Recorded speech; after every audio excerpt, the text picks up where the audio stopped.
सम्पूर्ण म दर्शन नमस्ते म हो जीवन थापा दक्षिण कोरियाबाट है साथीहरू। आज चाहिँ हामी इतिहास सम्बन्धीको बारेमा केही विषयहरू वस्तुसँग लिएर आएका छौँ। यहाँनिर चाहिँ कति मजाले माछा मारेको हो। हामी चाहिँ आज 4 जनाको टोलीहरू चाहिँ लाग्यौँ साथीहरू। पोखरीमा हाइकिङ, सर्ट टर्मको हाइकिङ जानुपर्छ।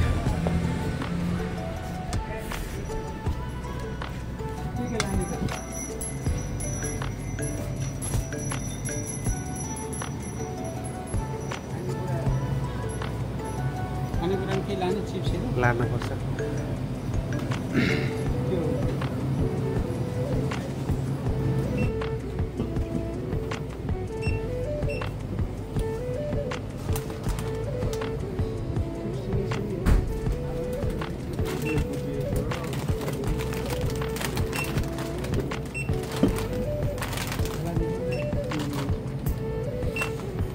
लाग्यौँ हामी यात्रामा लाग्यो लाने भरे भेटौँला दाजु हुनालाई।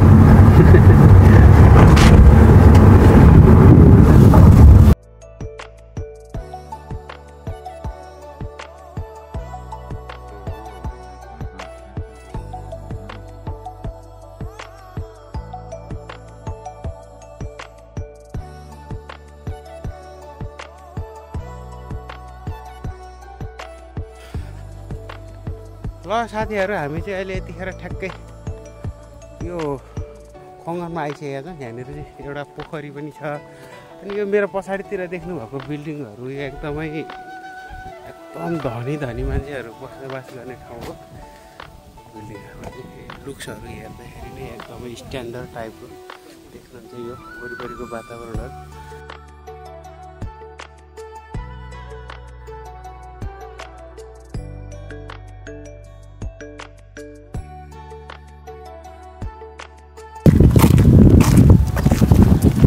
हे गाइज, हामी चाहिँ अहिले यतिखेर पोखरीको छेउमा छौँ। अब यो पोखरी कहाँनिर भन्नु होला होइन, यो सङ्गसानको खनानी एरियाको नजिकै पर्ने पोखरी हो। यो पोखरी चाहिँ जमाको पोखरी हो, आफैमा नेचुरल पोखरी होइन। हामी 4 जना छौँ। नरेश दाई, हाम्रो मिलन सर, सागर भाइ, 4 जना भएर हामी चाहिँ आज पोखरीको वरिपरि परिसरमा रहेर मिठा मिठा गफहरू गर्दै चिसो हावाको सुस्केरासँगै घुमिरहेका छौँ। यहाँनिर अगाडितिर चाहिँ माछाहरू मारिरहेको छ बल्छी खेलेर, त्यो पनि देखाउँदै जानेछौँ। मौसम टेम्परेचर तातो भए पनि तर यो पोखरीको चिसो हावाले गर्दाखेरि शीतलता महसुसै भइरहेछ। दाजु हजुर, केही भन्नुहोस् त कोरियाको बसाइको बारेमा 2 शब्द।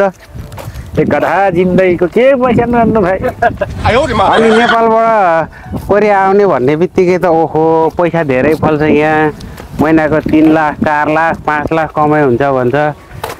के साँच्चै हो त? एउटा कुरा भनिदिनु त दाइ, जस्तो एउटा 5 लाख रुपियाँ कमाइ हुनलाई कति घन्टा खट्नुपर्छ दाइ? बेसिक 209 घन्टा महिनामा, बेसी अनि ओभर टाइम चाहिँ 300 घन्टा भनेको चाहिँ आफै हिसाब गर्दा हुन्छ। 300 घन्टा भने लगभग दिनमा 4 घन्टा पनि भयो होइन त? 4 घन्टा सुत्नु पाइयो। 4 घन्टा सुत्न पाइयो। त्यतिको खट्यो भने चाहिँ 5 लाख रुपियाँ कमाउन सक्यो है साथीहरू। 4-5 को सपना देख्नु हुँदैन। 2 लाख कमाउनलाई चाहिँ महिनामा 209 घन्टा काम गर्नु पर्यो। त्यसमा पनि अब ट्याक्स काटिदिन्छ। सोझै सब हुँदैन। कोरियाको कमाइ भनेको बच्ने भनेको 1 लाख नेपाली हो महिनामा। ट्याङ्ग्राङ्ग ज्यान पनि बच्छ, पैसा पनि बच्छ। 3 लाख खोज्यो भने मान्छे गयो जिन्दगी। दिनमा 15 घन्टा ड्युटी गर्नु पर्यो। अनि कतिखेर सुत्ने, कतिखेर के गर्ने? अनि पैसाको पछाडि लाग्नुहुन्न भाइ हो। आफ्नो स्वास्थ्यलाई चाहिँ मध्यनजर गरेर टिक्क कमाउने हो, ठ्याक्क खुसी हुने हो। धनी हुने प्रतिस्पर्धामा मान्छेको ज्यान धेरै गएको छ। अहिले हो त नि कोरियाबाट 10 वर्ष ज्यान दिएर काम गरेको छ, पैसा थुपारेको छ। 10 वर्षपछि त्यो पैसाले उपचार गर्न पुग्दैन। पुग्दैन हो त। त्यो पैसा के अर्थ भयो? अर्थै भएन हो त नि। निन्द्रा छैन, केही छैन। पैसा भने चाहिँ त्यही पैसाले खाइदिन्छ। त्यही भएर पैसाको पछाडि लाग्नुहुन्न भाइ हो ठिक्क लाग्ने हो 8 घण्टा काम 8 घण्टा मनोरञ्जन 8 घण्टा सुत्ने हो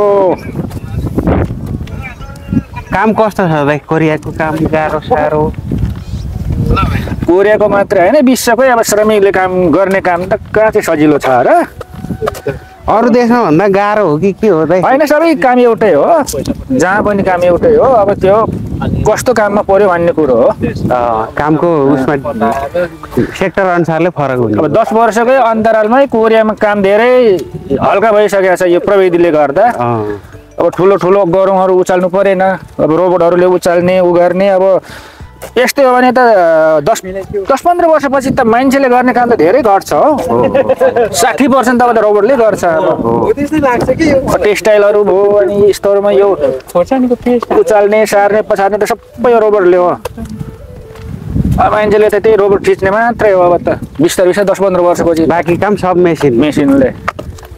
मेसिन कुर्ने हो हेर्ने हो उसले गरिदिन्छ नेपालबाट जतिजना पढ्दै हुनुहुन्छ कोरिया आउने तयारीमा हुनुहुन्छ सपना चाहिँ त्यति धेरै ठुलो नबुन्नु होला सपना देख्ने होइन लिमिटेड सबैले काम गर्न सक्छ कोरियामा नेपालीले पैसा चाहिँ कसले धेरै काम गर्यो त्यसले धेरै कमाउने हो अनि यहाँ के चाहिँ एउटा भ्रम छ भने 1 वर्षमा 12 महिना हुन्छ 9 महिना 2 लाख थापेछ 1 महिना झुक्केर 5 लाख थापेछ भने गफ दिन्छ 5 लाख कमायो भनेर अनि सबै मान्छेलाई चाहिँ मेन समस्या 1.5 लाख थापेको 7 महिनाको हिसाब हुँदैन एक सिजनमा 1 महिनामा 5 लाख थाप्यो 5 लाख बाबा जति साथीलाई स्लिप पठाइदिन्छ यी मेरो तलब हेर अनि उसको सधैँभरि त्यही कमाइ त हुन्न अनि सबै भेडाहरूले लो त्यसकै जस्तो कम्पनी खोज्ने 5 लाख झापझुप 3 वर्षमा कमाउने जाने त्यही मान्छे अनि 1 मिटरको डोरी खोज्छन् अनि तुर्लुङ्गै बिहान त दुःख खट्न कोरियामा एउटा साथीले आत्महत्या गर्यो आत्महत्या गरेर त्यही साथीहरू हुन्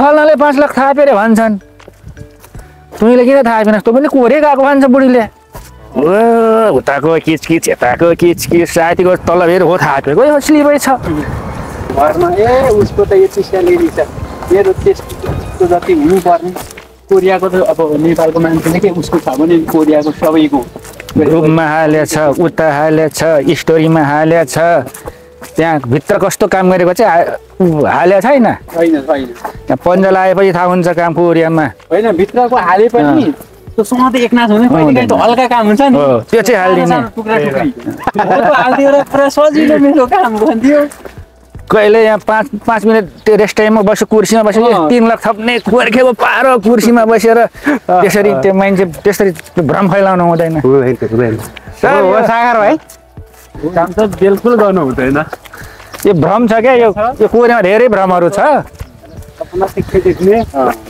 हामी जस्तै मान्छेले भ्रम फैलाउने हो आरे हो भाइ अब यो पछि आएर टिपेर खाँदा हुन्छ के भन्दैन आरो हो र नेपालको जस्तै हो र यो होइन नि यसको चाहिँ दाना हुन्छ गेडा हुन्छ भित्र नेपालमा नि त हुन्छ दाना हुन्छ गेडा हुन्छ भित्र म ठुलो खालको होला त्रो हुन्छ नि ल है साथीहरू पोखरीको वरिपरिको नजाराहरू हेर्दै कोरियाको सुख दुःखको कुराहरू गर्दै होला कुसारी गर्दै हामी अगाडि बढिरहेका छौँ कुरा कन्टिन्यू छ यो हाम्रो पोखरी चाहिँ पोखरी होइन यो हाम्रो हामी बसेको एरिया चाहिँ यो इप्जाङ र सँग एरियाको चाहिँ धान खेतमा चाहिँ लाउने पानी चाहिँ ड्याम थुनेर अब यही पानी सिंचित गर्छ यो पानी चाहिँ सबै प्रत्येक खेतको चाहिँ कुना कुनामा हुन्छ पम्प हुन्छ त्यो जेन्डर जोड्यो तानिहाल्छ पानी यो खेत सुकाउने बेलामा सब बन्द गर्छ यो ड्याम त्यहाँ नेपालमा त पुलो त छैन के उठा नि त